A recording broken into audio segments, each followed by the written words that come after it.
The History of Saint Dominic by Augusta, Theodosia, Drane, Chapter 1, Childhood and University Life.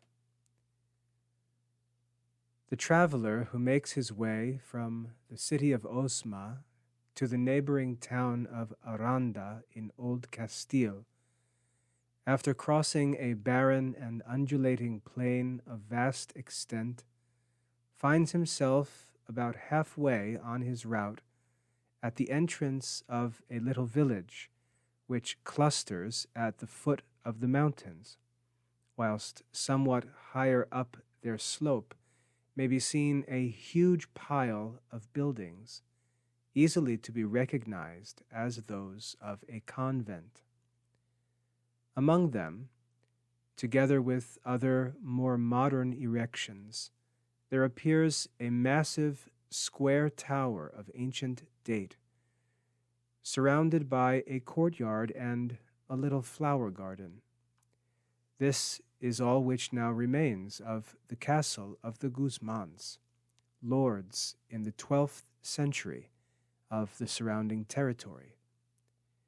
And the village is none other than the fortunate Calaroga, destined to a happy immortality as the birthplace of the great patriarch, Saint Dominic.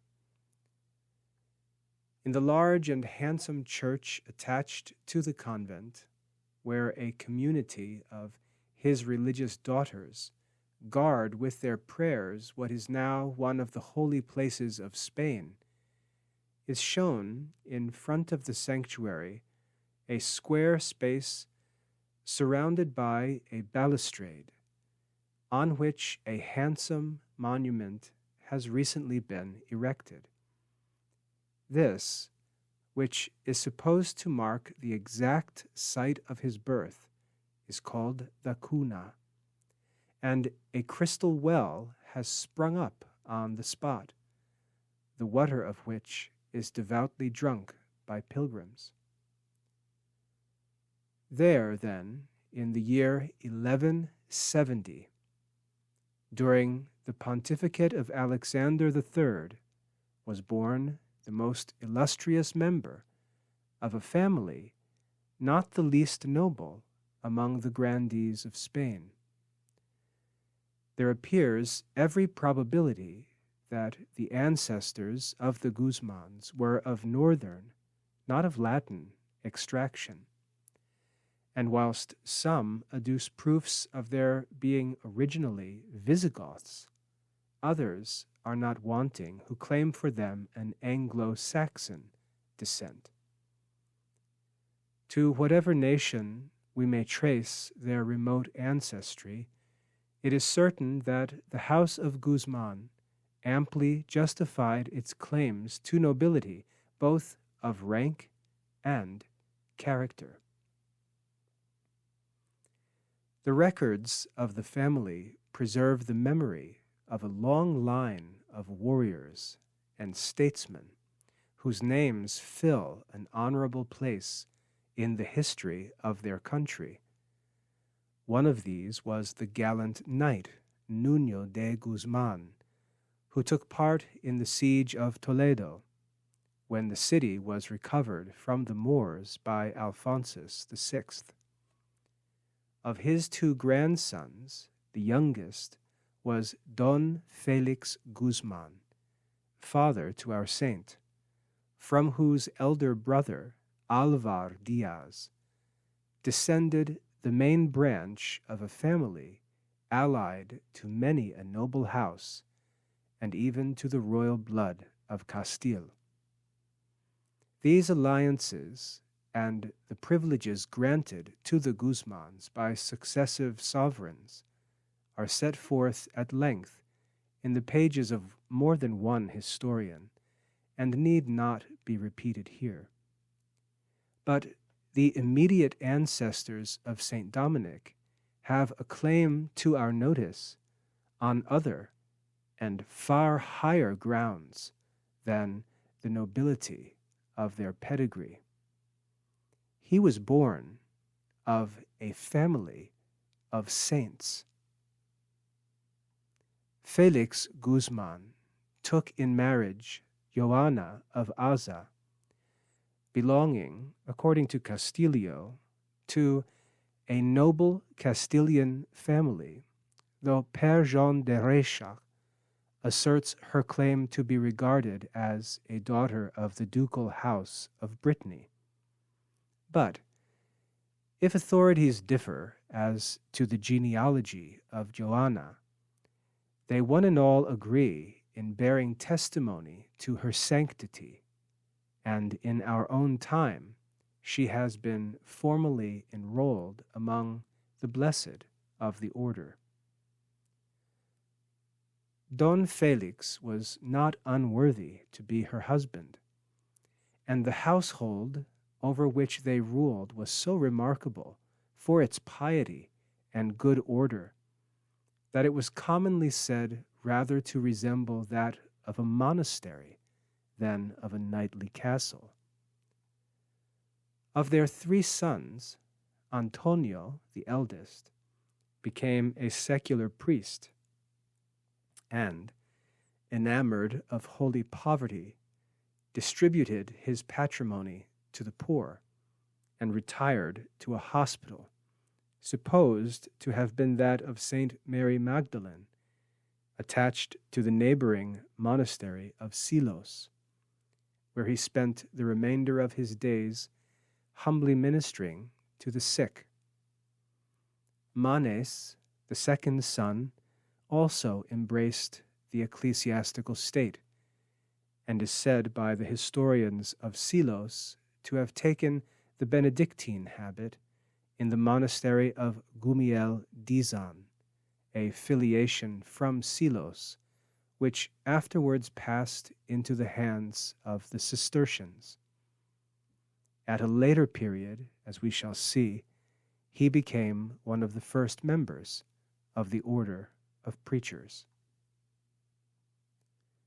By the dedication of both their sons to the service of the sanctuary, Don Felix and his wife were left without an heir to carry on the succession of their family, and desiring greatly to obtain from heaven the gift of yet another son, Donna Johanna resolved to present her petition to God through the intercession of Saint Dominic of Silos, a saint at that time renowned throughout Spain by the fame of his miracles.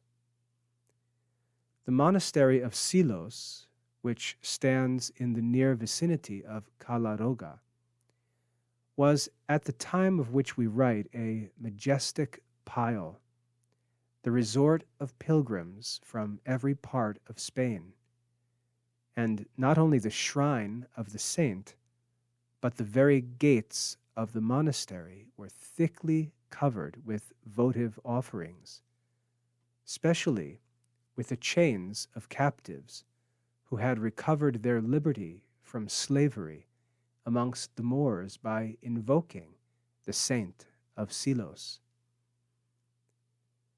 Time has respected the ancient abbey, which, though shorn of much of its former magnificence, still contains its holy relics, preserved in a silver urn, and together with them are shown the chalice used by the saint when celebrating Mass, his abbatial staff, and the little cell where he breathed his last sigh.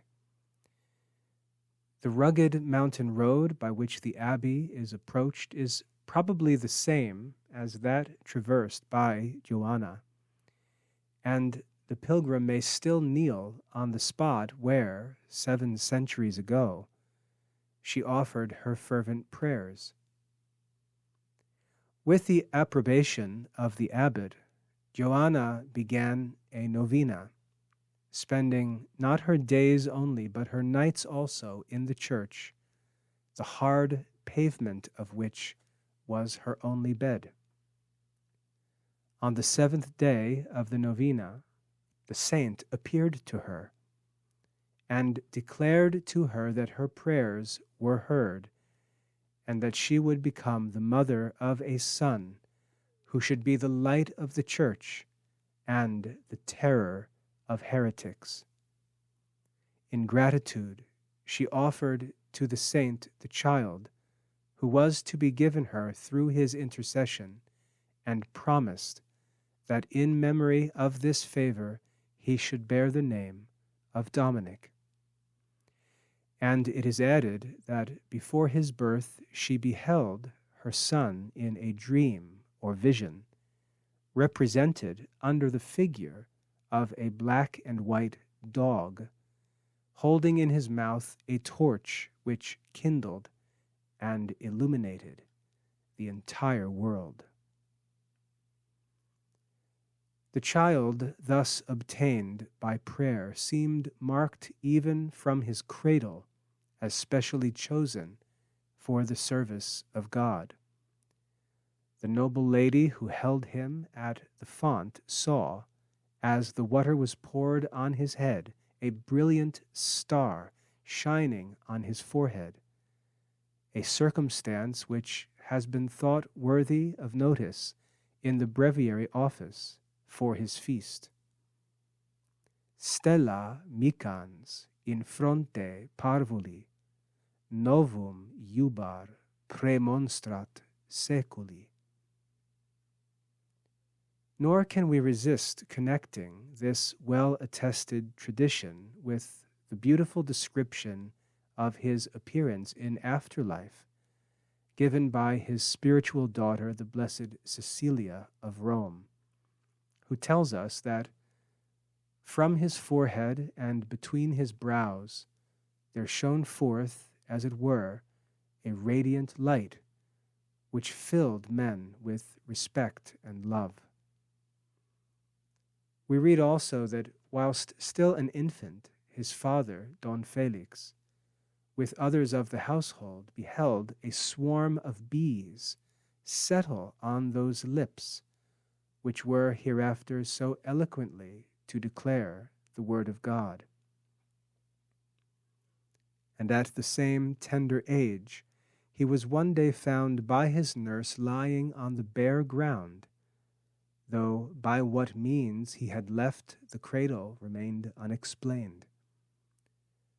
The fact was remembered in after years as a token of the love of poverty and mortification which was to mark his future career, and to which Pope Gregory IX refers in the bull of his canonization, when he declares him to have waged a lifelong war against all the delights of the flesh.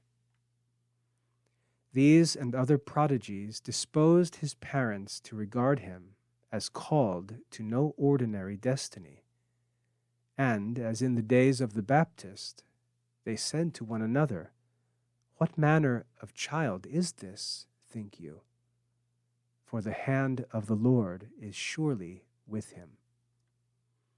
In fact, his conduct in those early years seemed to justify the presages which had been formed regarding him. It was his happiness to grow up in the atmosphere of a holy household, and to receive his first impressions from the teaching and example of a saintly mother, from whom he received 2 lessons, which in after years bore precious and abundant fruit. He learnt from her the habit of prayer and the habit of charity. Even when her son was almost an infant, Joanna was in the habit of carrying him with her to daily mass, at which he assisted with precocious intelligence, in that parish church which still stands, poor and unpretending in its exterior, in much the same condition which it exhibited 700 years ago. And among the scanty notices preserved of her life is one which reveals her tender love of the poor, whose wants she relieved with so generous a hand as to deserve a special token of divine approval. For having distributed in alms all the wine contained in a certain barrel, it was found miraculously refilled. These lessons were not thrown away on the heart of little Dominic. Never was he seen to take part in the trifles common to his years. His recreation was to be taken to the church, where he would repeat the little prayers he had been taught by his mother and listen with delight to the sacred psalmody. At an age when reason had not yet fully dawned, he displayed a certain instinctive love of penance. The action reported of him when yet in his cradle was again and again repeated during his childhood, and he would often rise from his little bed and pass the night on the bare ground. In the words of Blessed Jordan, he seemed at once both young and old, for whilst the fewness of his years proclaimed him to be still a child, the sagacity of his demeanor and the steadiness of his character seemed rather to belong to one who had reached maturity. These dispositions filled the hearts of his parents with joy and thankfulness, and they considered how best to guard the treasure committed to their care, and to cultivate those seeds of divine grace that had been so liberally sown in his soul. In those days it was the custom for the sons of noble families to receive their education not in their own homes, but as pages in the household of some baron or ecclesiastic. This education generally began at the age of 7, and it was therefore quite in accordance with the manners of the times that at this age Dominic should leave his parents' roof and be placed under other care. The home which they chose for him, however, was no baronial castle, where he would have been trained in the hall and the tilt-yard, and taught the accomplishments of a perfect knight.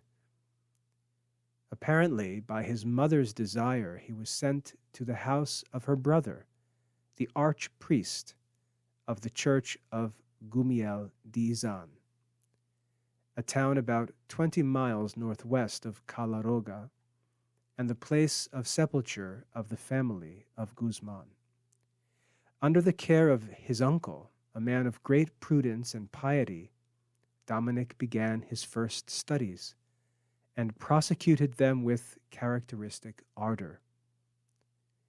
His whole time was divided between reading, prayer, and the service of the altar.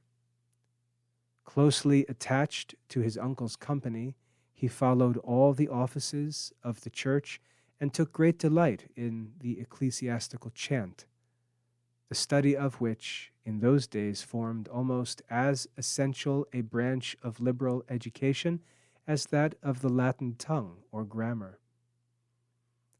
It was also his duty to serve at Mass and to attend to the care of the sanctuary, and these duties he discharged as a labor of love, bearing himself with wonderful reverence in the presence of the Blessed Sacrament, sweeping the chapels, adorning the altars, and joyfully performing every humble office, whilst from time to time he recreated his soul by singing the hymns of the church. As he was endowed with an excellent understanding, he made rapid progress in his studies, but did not on that account relax in his exercises of piety. If he prayed, says Rechac, it was with ardor. If he studied, it was with attention. If he sang, he did so with fervor and an angelic modesty. If he conversed, it was with humility. Specially was he observed to shun all that could tarnish the spotless purity of his soul, and in the words of Theodoric, as a child of election, he guarded innocence, loved cleanness of heart, and preserved good discipline. Thus, 7 more happy years passed away, some portion of which, it appears probable, was spent in the neighboring monastic school of La Vigne, of the order of Premontre, governed at that time by another of his uncles, Don Dominic Garcia Daza, whose tomb is still shown and bears an inscription declaring him to have had the incomparable honor of being the preceptor of Saint Dominic, the founder of the Friars Preachers. But at the age of 14, it became necessary to consider what further steps should be taken to complete his education and fit him for his future career. That a youth of his dispositions should make choice of the ecclesiastical state could hardly be a matter of surprise, nor, in spite of their desire to perpetuate their family, did his parents place any obstacle in the way of his vocation. Desiring, on the contrary, to further it by every means in their power, they resolved on sending him to Palencia, the public schools of which city were at that time renowned throughout Spain for their excellence, though they did not obtain the privileges of a university till 15 years later. There he followed the usual course of rhetoric and philosophy, not omitting several branches of natural science, but though he applied himself with diligence and success to the acquisition of humane letters, it was with yet greater eagerness that he entered on the study of theology and the Holy Scriptures. Thirsting after these streams of living water, says Blessed Jordan, they became sweeter than honey to his mouth. For the space of 4 years he gave himself up with such indefatigable ardor to the pursuit of sacred science that he deprived himself of sleep, and spent the greater part of the night as well as of the day in study. And his memory was so retentive that it became a prodigious storehouse of heavenly maxims. Nor was he content without reducing them to practice. As Blessed Jordan beautifully remarks, his was one of those blessed souls of whom the Gospels declare that they not only hear the word of God, but keep it. And as there are 2 ways of keeping the word of God and a double sanctuary, whereof one is the memory and the other the heart, so the blessed Dominic was not satisfied with hearing and retaining the divine word, but let it penetrate deeply into his soul until its fruits shone forth in works worthy of salvation. He was intimately convinced that a knowledge of divine truth can never be fully acquired by those who neglect to subjugate the flesh to the spirit. And with this view, for 10 years, he never broke the rule he had imposed on himself when entering the schools of abstaining entirely from wine. We read also that he took no part in the amusements of his young companions, that he scrupulously avoided the company of women, and that, faithful to the habits of his childhood, he most often took his scanty slumbers on the ground or even on the cold stones. It was a thing most marvelous and lovely to behold, says Theodoric of Apoldia. This man, a boy in years, but a sage in wisdom, superior to the pleasures of his age, he thirsted only after justice, and not to lose time, he preferred the bosom of his holy mother, the Church, to the aimless and objectless life of the foolish world around him. The sacred repose of her tabernacles was his resting place. His time was equally divided between prayer and study, and God rewarded the fervent love with which he kept his commandments by bestowing on him such a spirit of wisdom and understanding as made it easy for him to resolve the most deep and difficult questions.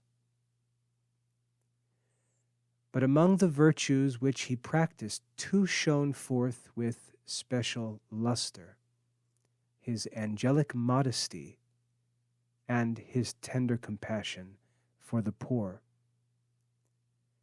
He had early learnt that secret of the saints which teaches them to place their innocence under the protection of the Queen of Virgins. From his childhood upwards, Dominic had showed himself her faithful client and servant. Some writers assure us that the devotion of the Rosary had already been revealed to him, and that he was in the habit of using it daily. If this statement be held as doubtful, we have more authentic assurance of the singular love which he bore for the angelic salutation and the Our Father, which latter prayer, says Bartholomew of Trent, he never wearied of repeating. Nor did his application to study in any degree interrupt his practices of devotion, which he very early reduced to rule, having, according to Flaminius, fixed times for prayer and meditation. He was just finishing his course of theology when an opportunity occurred for manifesting that singular compassion for every form of suffering which his heart overflowed with. In the year 1191, the whole of Spain was desolated by a terrible famine, felt with peculiar severity in the provinces of León and Old Castile. The city of Palencia shared in the general misery, which the citizens showed but little disposition to relieve. But their languid charity was shamed by the example of our young student. Not content with giving away everything he possessed in alms, Dominic, when his money was exhausted, sold his clothes, his furniture, and more precious than all beside, his very books, which, as one writer tells us, were commented by his own hand, manu sua glossatos, and distributed the price to the starving multitudes. To estimate the cost of such a sacrifice, we must remember the rarity and value of manuscripts in the 12th century. Yet when his companions expressed astonishment that he should thus deprive himself of the means of carrying on his studies, he replied in words preserved by one of his own followers and treasured by after writers as the first from his lips that have come down to posterity. Would you have me study off these dead skins when men were dying of hunger?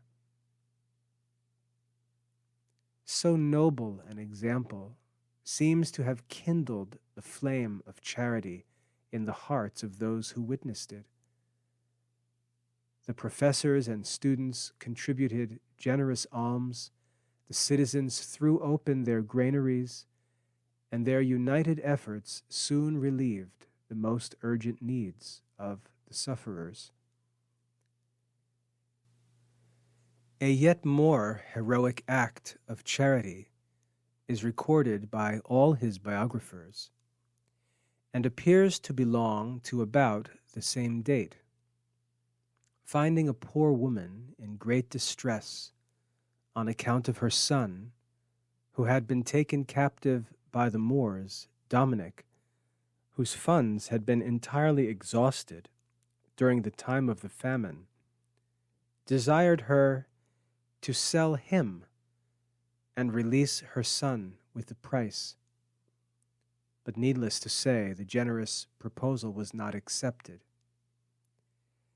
The example of such a life could hardly fail to make itself felt among his fellow students. As those who knew him best assure us, Dominic possessed in a very high degree that gift by which certain souls communicate themselves to others. No one ever spoke with him without being better. No wonder, therefore, that many of his companions were drawn to God through his influence, and among them, we are told, was a young German student, Konrad Durak, who, touched by the Spirit of God, entered the Cistercian order, of which he eventually became Abbot General. He was afterwards created a cardinal and proved himself, as we shall see, a staunch friend and protector of the order of preachers. Dominic's course of studies at the university lasted 10 years, of which 6 were devoted to the study of arts and 4 to theology. During this time, he seems to have lost both his parents.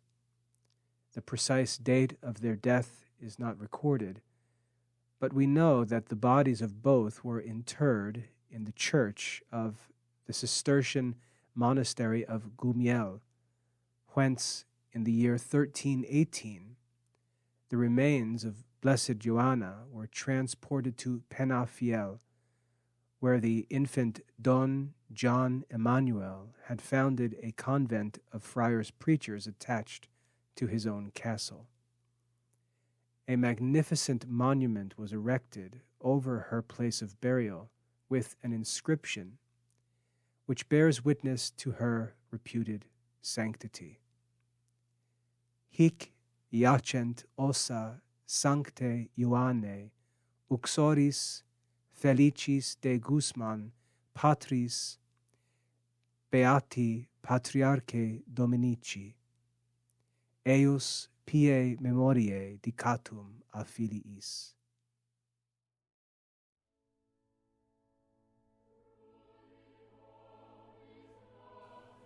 The Classical Liberal Arts Academy works to research, restore, publish, and teach the classical Catholic curriculum enjoyed by wise men and saints throughout history. To join us for classical Catholic studies or to learn more about the programs available, visit classicalliberalarts.com.